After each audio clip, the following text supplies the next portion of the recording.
하나님 아버지 은혜를 감사합니다. 이 시간에도 전국과 세계의 렘넌트 사역자들이 일어나게 하옵소서. 무너져가는 이 시대에 교회의 망대, 무너지지 않는 절대 망대를 세울 렘넌트를 기르게 하여 주시옵소서. 살아계신 주 예수님 이름으로 기도합니다. 아멘. 네, 8월에 서론을 함께 보도록 하겠습니다. 언제나 서론과 결론은 반복을 하자고 했습니다. 이 시대의 파수꾼이 누구인가요? 파수꾼은 하나님께서 세운 사람입니다. 그리고 이 시대를 향하신, 그리고 세계복음을 향하신 하나님의 그 절대 계획에 심부름하는 주역이 바로 파수꾼입니다. 저와 여러분이 파수꾼이고 우리 렘넌트들이 파수꾼입니다. 24기도, 계속 기도만 한다는 뜻이 아니고요. 우리 렘넌트들에게 아침에 눈 떠서 밤에 잠자기 전에, 그리고 모든 만남이나 생각나는 것 속에서 하나님을 먼저 바라보며 먼저 기도하는 것, 그것이 바로 24기도입니다. 기도는 얼마나 많이 하냐가 아니고요, 어떤 흐름 속에 있느냐는 거죠. 그래서 우리 렘넌트들의 24기도의 내용은 무엇인가요? 성삼위 하나님이 오늘 또 나와 함께 하십니다. 성삼위 하나님이 나와 함께 해주시는 그것이 우리 렘넌트들의 가장 큰 힘입니다. 이 흐름 속에 있어야 됩니다. 그래서 보좌의 9가지 축복, 목회자 시대, 중직자 시대, 렘넌트 시대를 살릴 주역, 시공간을 초월한 우주의 능력, 하나님의 위로부터 내려주시는 영력, 지력, 체력, 경제력, 인력, 그리고 우리 평생을 향하신 하나님의 뜻이 무엇인지 미리 발견하며 미리 5가지 이 망대를 세우는 CVDIP의 망대. 그래서 우리 렘넌트들의 모든 기도의 방향, 삶의 방향이 아이들의 뜰, 이방인의 뜰, 기도의 뜰에 맞춰지는 것, 그게 24기도죠. 아이들의 뜰, 이방인의 뜰, 기도의 뜰이 또 무슨 뜻인가요? 아이들의 뜰, 네, 서밋입니다. 이방인의 뜰, 237입니다. 기도의 뜰, 치유입니다. 237 치유 서밋이 우리 렘넌트들의 모든 삶의 방향이요, 기도의 방향이 되는 것입니다. 이렇게 24기도의 흐름 속에 꾸준히 있다 보면 하나님께서 주시는 가장 큰 응답이 임합니다. 무슨 응답인가요? 요한복음 15장 7절에 너희가 내 안에 거하고 내 말이 너희 안에 거하면, 하나님의 모든 응답은요, 말씀이 임하는 걸로 시작됩니다. 그래서 내 말이 너희 안에 거하면, 우리 렘넌트들이 받는 가장 큰 축복이 하나님의 말씀이 내게 임하는 겁니다. 아브라함도 먼저 하나님의 말씀이 임한 뒤에 모든 축복이 시작되었죠. 모세도 호렙산에서 먼저 하나님의 말씀이 임한 뒤에 모든 권능의 역사가 시작됐습니다. 다니엘도 히데겔 강가에서 하나님께 간절히 기도했을 때 이 천사장 미가엘이 와서 이렇게 말합니다. 큰 은총을 받은 다니엘아, 말씀이 내게 임했다고 말하고 있습니다. 하나님의 말씀이 나에게 임하는 것, 그게 모든 응답의 시작이고 가장 큰 축복이에요. 또 우리 렘넌트들이 이 파수꾼의 24기도를 꾸준히 하다 보면은 어떤 응답이 오냐? 보혜사 성령 하나님께서 성령 인도하시는 것을 누리게 됩니다. 요한복음 14장 26절에 보혜사 성령께서 너희에게 모든 것을 가르치시고 생각나게 하신다고 하셨어요. 이게 바로 하나님의 말씀이 생각나고 말씀 붙잡고 기도하다가 말씀대로 성령님도 받게 된다는 겁니다. 요한복음 16장 13절에 보면 진리의 영이 너희를 진리 가운데로 인도하고 장래일을 알게 하신다고 하셨어요. 우리 렘넌트들은 내가 커서 어떤 직업을 가질까, 내가 어떻게 살까 걱정할 필요가 전혀 없습니다. 두려워할 이유도 없습니다. 하나님께서 우리 렘넌트들에게 CVDIP를 찾게 하시고 세계복음화의 그 길에 우리 렘넌트들이 귀하게 심부름할 수 있는 그 자리로 이끌어 인도하십니다. 그리고 여기에 성령 인도를 받게 되는 거죠. 이렇게 파수꾼 24기도에 어릴 때부터 승리하며 이 축복의 흐름 속에 있는 우리 렘넌트들 되기를 바랍니다. 네, 8월의 공과. 이 에베소서는 구원에 대한 내용이 아주 잘 나와 있습니다. 이 에베소서를 통해서 우리 랩런트들이 구원이 무엇인가, 구원에 대한 중요한 답을 얻는 그런 한 달간이 됐으면 좋겠습니다. 또 마지막에는 이 구원받은 하나님 자녀들이 이 땅에 그리스도의 몸된 교회 공동체를 세워나갈 때 어떠한 영적 싸움이 필요한가, 이런 부분도 사과에 잘 나와 있어요. 그 중에서 오늘은 2과 구원의 내용을 함께 보도록 하겠습니다. 구원의 내용의 1대지 구원의 본체. 우리의 구원은 어디에서부터 시작되는 걸까요? 왜 구원의 본체라는 내용이 중요하냐면요, 많은 사람들이 자기의 힘으로 무언가를 하려고 하는 이 창세기 3장, 6장, 11장이 각인뿔이 체질되어 있습니다. 2023년도에는 드롤리, 그리고 2024년도 내년에는 이터널리라는 주제를 주신다고 하셨어요. 왜 보좌, 영원 이런 단어가 계속 나올까요? 이 땅의 사람들이 그걸 모르기 때문에 그렇습니다. 이 땅의 사람들은 눈에 보이는 거, 내 생각에 좋아 보이는 거, 그거밖에 모릅니다. 육신적인 거밖에 몰라요. 그래서 눈에 보이는 보암직하고 먹음직하고 탐스럽기도 한 것에 속아 넘어가는 창세기 3장, 그리고 내 마음에 드는 여자와 결혼하며 땅에 네피림의 그 지배를 받아가는 창세기 6장, 결국은 무너질 수밖에 없는 바벨탑을 쌓아 나가며 우리의 이름을 내자 하는 창세기 11장, 그 속에서 고통받는 것이 이 땅의 사탄 문화예요.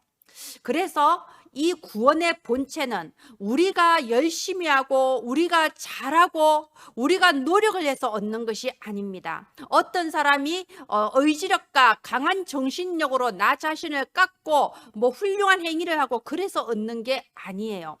이 부분에 대해서 확실하게 말을 해주지 않으면요, 우리 랩런트들은 자꾸 이렇게 물음표가 생기게 돼요. 저 애는 예전에 내 지우개도 뺏어갔는데, 저 애는 나쁜 애인데 왜 저 애는 예수님 영접하니까 하나님 자녀라고 선생님이 그러시지? 이런 의문을 가진다니까요. 구원은 사람에게 달려있지 않습니다. 하나님으로부터 오는 겁니다.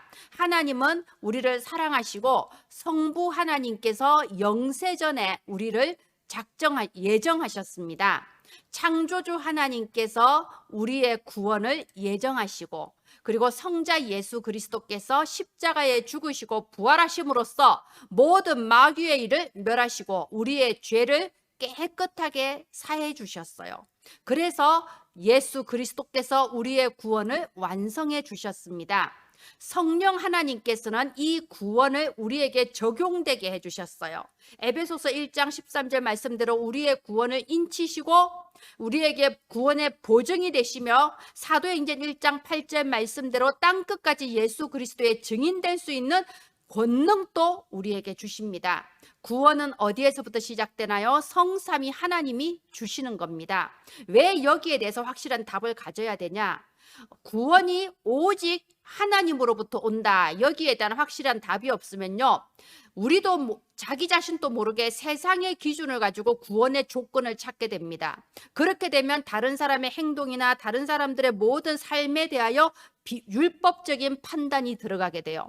그리고 이것이 발전을 하면 신앙 논쟁이 되고요, 여기서 저 천주교의 교리나 이단 사이비 교리가 여기서 나오는 겁니다. 그래서 때로는 우리 주변에 저 사람이 구원받을 자격이 있나, 아니 나부터도 그럴 자격이 있나, 더 노력해야지, 이런 생각이 들 때가 있어요. 그렇지만 구원의 진리는 하나입니다. 우리의 구원은 성삼위 하나님으로부터 시작된 겁니다. 그래서 이대지, 그러면 착각하지 않기 위해서는 구원받은 상태가 뭔지 확실하게 알아야 되겠죠. 우리 랩런트들이 내가 하나님 자녀고 난 랩런트고 난 구원을 받았다고 하는데 대체 뭐가 달라졌는지 이게 눈에 보이는 게 없단 말이에요. 저는 이런 말을 하는 걸 들은 적이 있어요. 우리 교회 랩런트인데 굉장히 모범생이고 착한, 아주 착실한 아이였어요. 그런데 정말 선생님이 시키는 대로 기도 수첩도 하고 필기도 잘하고 그랬는데 어느 날 이러는 거예요. 하나님 자녀가 돼서 뭐가 좋은지 모르겠다고. 맞잖아요. 힘들잖아요. 일요일 아침에 일찍 일어나서 교회 와야 되죠. 기도 수첩 매일매일 해야 되죠. 매일 적고 외우고 기도하고 힘든 거예요. 그러니까 뭔가 교회 오는 게 너무 좋고 뭔가 좋긴 좋은데 뭐가 좋은지 모르겠다 이런 말을 하는 걸 보고 제가 깜짝 속으로 충격받아서 그다음부터 하나님 자녀의 신분 권세 더 이렇게 힘있게 증거하면서 계속 함께 기도를 했거든요. 예, 구원받은 상태 뭐가 달라지는 걸까요? 중요한 거 딱 말해 주세요. 이 구원이라는 것은 영혼의 구원을 의미합니다.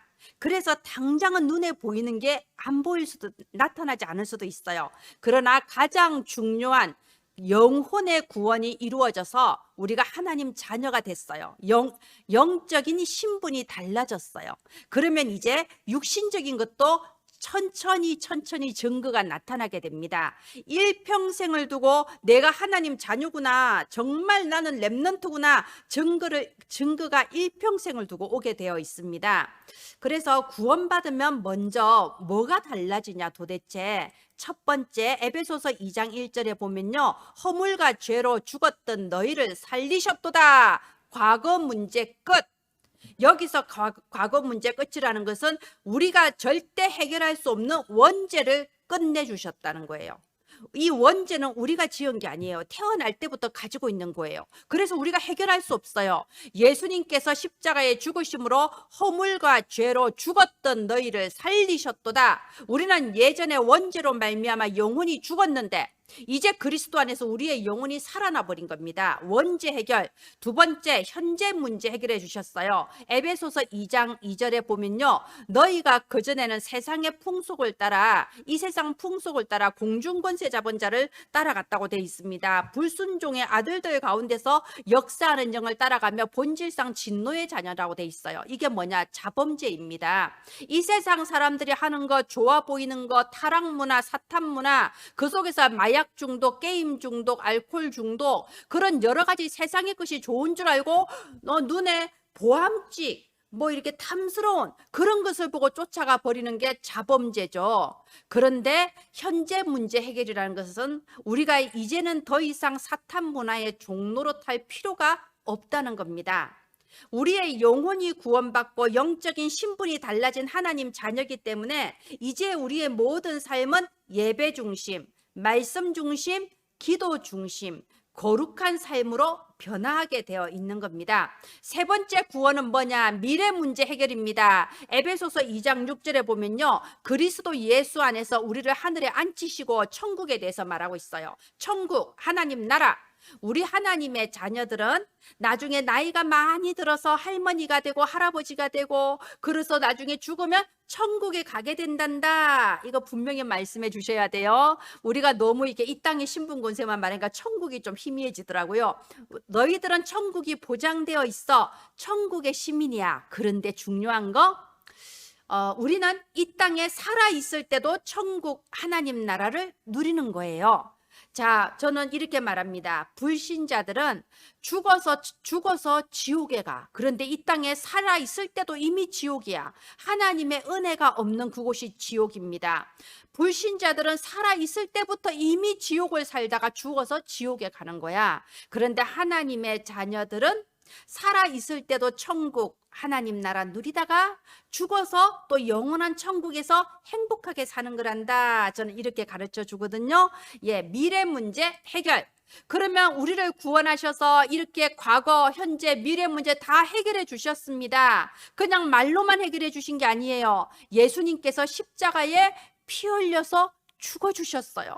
예수님이 육신의 생명을 버리시면서 그 피값으로 우리를 구원해 주셨어요. 그러면 우리는 질문해 봐야 돼요. 대체 왜요? 내가 그렇게 훌륭한 존재인가요? 아니, 내가 뭐라고 예수님께서 나를 위해 십자가에 죽어주시기까지 하셨을까요? 대체 누가 나를 위해 죽어줄 수 있겠어요? 그러면 이걸 물어봐야 돼요. 이게 구원의 동기라는 거예요. 하나님, 왜 나를 구원해 주셨어요? 왜 나를 선택하셨어요? 나의 무엇을 보고 선택하셨어요? 이게 아까 그 일대지 구원의 본체와 연결되는 거죠. 구원은 성삼위 하나님으로부터 시작되는 겁니다. 나에게서 나오는 것이 아니에요. 그래서 에베소서 2장 8절로 10절 저는 이 에베소서 2장 8절로 10절을 너무 좋아합니다. 제가 가지고 다니는 성경책에는 이 빨간 볼펜으로 아주 그냥 구멍이 나도록 이렇게 체크가 돼 있어요. 에베소서 2장 8절 10절 어떻게 되어 있습니까? 너희는 그 은혜에 의하여 믿음으로 말미암아 구원을 받았느니라. 여러분, 하나님께서는 예수 그리스도를 영접하는 믿음을 우리에게 주셨어요. 그래서 하나님 자녀로 구원해 주셨습니다. 그런데 예수 그리스도를 영접하는 그 믿음조차 우리에게서 나온 게 아니에요. 하나님의 선물입니다. 그러면 도대체 우리한테 왜 이런 믿음이란 선물을 주시고 구원해 주셨을까요?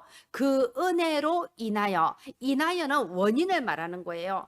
한마디로 하나님께서 우리에게 은혜를 베풀어 주신 거예요. 창세전에 우리를 선택하시고 예정하시고 우리를 위해 죽어 주심으로써 우리에게 은혜 베푸셔서 구원해 주신 겁니다. 얼마나 감사한가요? 여기에 대해서 뭐 다른 조건을 찾고 너는 그래서 되겠냐, 나는 이래서 되겠냐, 이 자체가 너무나도 교만이고 그 자체가 죄입니다. 구원은 성삼위 하나님으로부터 온 겁니다. 자, 그래서 우리는요, 이 예수 그리스도의 은혜로 구원을 받아서 하나님의 자녀가 됐습니다. 화목해 되었습니다. 전에는 우리가 어떤 사람이었냐? 에베소서 2장 12절에 보면 이 구원의 언약에 대하여 외인이다, 이방인이다 이거예요. 그래서 아무 소망이 없는 인간이었어요. 그런데 에베소서 2장 16절에 보면 예수님께서 십자가로 이 둘을 한 몸으로 하나님과 화목하게 하셨다라고 되어 있습니다. 여러분, 여기에 대해서 조금 배경 설명을 해주시면 참 좋겠어요. 우리가 이사야서 6장에 보면 그런 장면이 나오죠. 이사야가 그 성전에 가득한 하나님의 영광과 이런 서랍, 이런 영적인 세계를 봤을 때 얼마나 감동받았겠어요. 근데 감동받는 한편 이런 말을 합니다.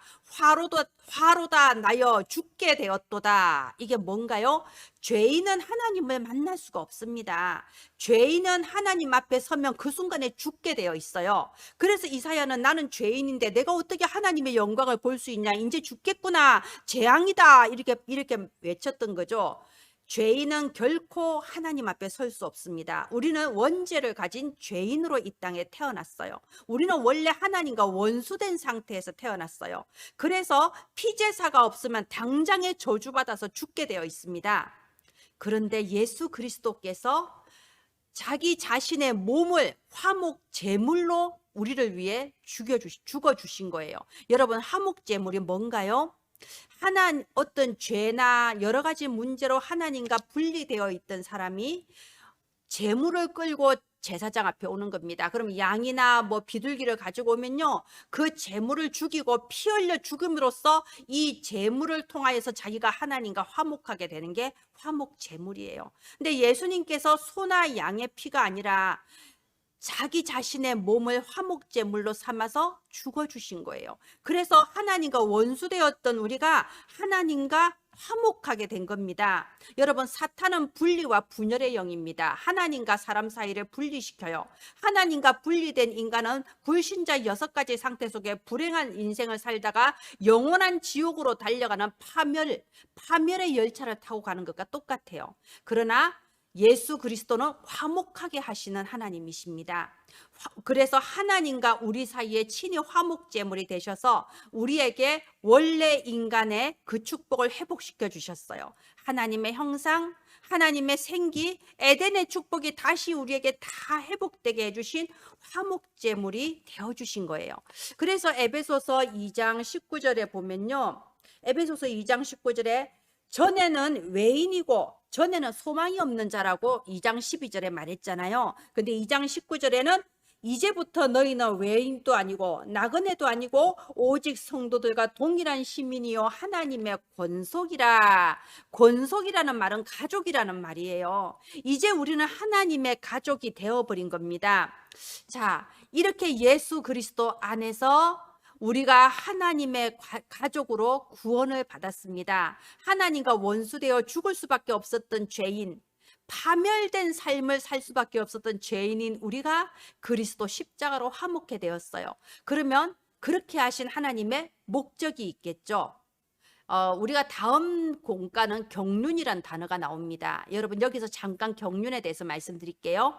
경륜이라는 것은 하나님의 목적을 이루어가는 그 모든 하나님의 섭리를 경륜이라고 하는 겁니다. 자, 하나님의 목적이 있으세요. 목적이 뭐냐? 에베소서 2장 22절입니다. 하나님이 거하실 처소가 되기 위하여 그리스도 예수 안에서 함께 지어져 가느니라. 구원받은 하나님의 자녀들이 이렇게 하나님과 화목하게 되어서 이제는 그리스도 예수 안에서 영적인 원네스를 이루어지는 거죠. 영적인 원네스가 되어서 무엇을 향하여? 그리스도의 몸된 237 교회를 세워나가는 거, 이게 하나님의 목적입니다. 교회라는 게 내가 다니는 이 교회, 꼭 그 교회만 말하는 게 아니에요. 교회라는 것은 237 전 세계에 있는 모든 예수 그리스도를 고백하는 모든 교회가 바로 하나님 나라의 교회들입니다. 이 교회를 세우는 파수꾼으로 우리 렘넌트들을 부르신 거예요. 그래서 이사야서 62장 6절부터 12절에 보면요, 성문으로 나아가라, 백성이 올 길을 닦아라, 도를 제하라, 만민을 위하여 기치를 들라라고 돼 있습니다. 그게 파수꾼이에요. 그래서 우리 렘넌트들은 결론, 파수꾼의 24 기도를 날마다 누리는 겁니다. 우리가 이렇게 우리 아이들이 자라가면서 힘든 일도 있을 수 있고 어려운 일도 있을 수 있고요, 상처되는 일도 있을 수 있어요. 우리 목사님이나 또는 우리 선생님한테 말할 수 없지만 좌절과 낙심을 겪기도 합니다. 그러나 아무리 힘들고 어려운 상황에 있어도 우리 렘넌트들은 남은 자예요. 저는 우리 교회에서 남은 자 앞에 더 붙이라고 해요. 살아남은 자. 그냥 남은 자가 아니야. 살아남은 자야. 너무나도 어려운 환경과 낙심과 좌절과 속이는 사탄의 문화 속에서 살아남은 자, 하나님이 은혜로 택해서 살아남은 자, 그리고 하나님의 목적이 이루어지기까지 순례자, 이 순례자는 기도에 힘이 있는 사람이에요. 어떠한 역경과 환난이 있어도 핑계대거나 포기하지 아니하고 전 세계 237 나라를 살리는 순례자의 길을 걸어가는 겁니다. 그리하여 마침내 이 세상의 흐름을 바꾸고 잘못된 교회의 흐름을 바꾸고 재앙당하는 가문의 흐름을 바꾸는 정복자, 시대에 살릴 절대 망대를 세우는 정복자, 이게 우리 렘넌트들의 일평생의 길이죠.